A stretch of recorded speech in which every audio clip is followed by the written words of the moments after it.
लो जी भाइयों ते भैनों ते मेरा नाम है बाबा केला ते मैं तुहानू सुनाने लगा एक स्टोरी टुडे। ते मैं जब छोटा सा बच्चा होता था, जब 8 साल का नौजवान बच्चा होता था, और लगता नहीं है कि मैं बच्चा होता था इस दाढ़ी और इस बालों के साथ, लेकिन उस वक़्त का टाइम है जब मैं बच्चा होता था। तो एक दफ़ा मुझे शौक़ हुआ मैं जाने का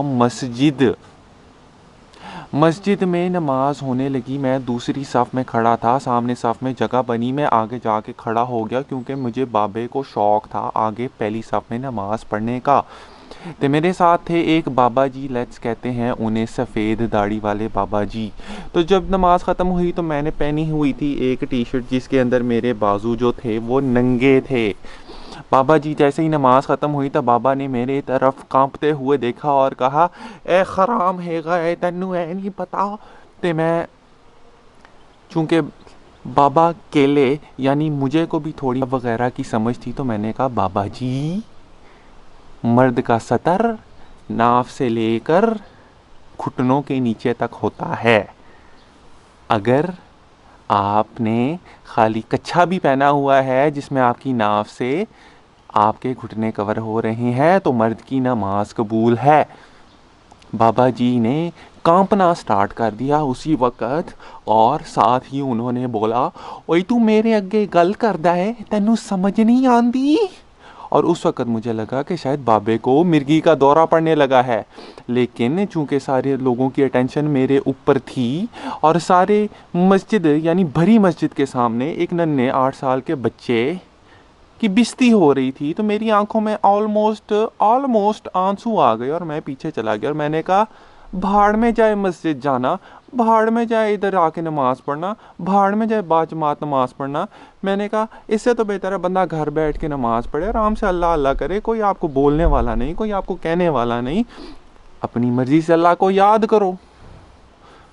तो जनाब कहानी यहाँ पे ख़त्म नहीं हुई कहानी। मैं कोने में जाके बैठ गया मस्जिद में। वहाँ पर जाकर मैंने सोचा, भाइयों अब तो निकलने की जाए, क्योंकि एक 8 साल के बच्चे की इज़्ज़त ही क्या होती है भाई, कितनी की इज़्ज़त होती है एक 8 साल के बच्चे की, वो तो सारी मिट्टी में मिल गई। ठीक है, उसके बाद फिर जब मैं निकला, जब मैं बाहर जाने लगा, जब मैं अपनी जूती तलाश कर रहा था, तो उस वक़्त एक अंकल जी आए मेरे पास मूँछों के साथ, थोड़े से बेहतर लगे मुझे। उन्होंने आके मुझे कहा, बेटा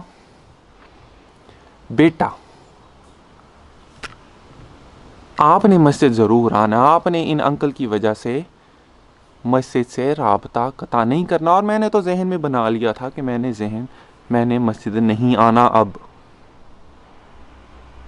तो जनाब वो अंकल ने आके मुझे कहा और उन्होंने सिर्फ इतनी सी बात की और मैंने कहा, अच्छा जी बहुत शुक्रिया आपका आने का। मैंने उधर से अपनी जूती पकड़ी और मैं अपना घर चला गया। तो जनाब मेरे यानी बाबे केले की ये कहानी सुनाने का मकसद आपको सिर्फ ये है कि आप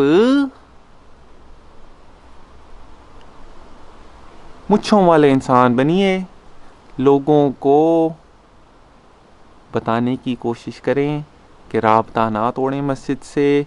जो लोग मस्जिद आते हैं, जो लोग बच्चे मस्जिद आते हैं, उनका राबता तोड़ने की कोशिश ना करें।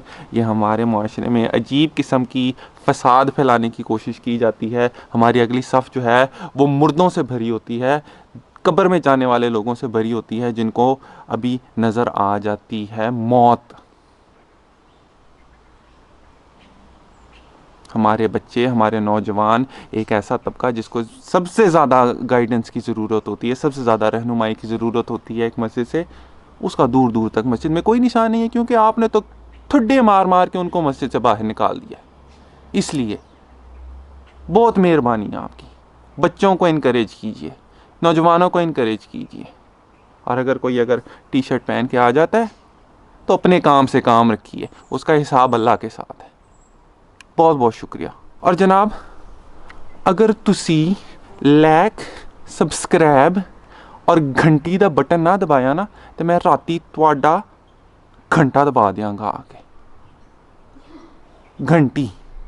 घंटी दबाओ, घंटी।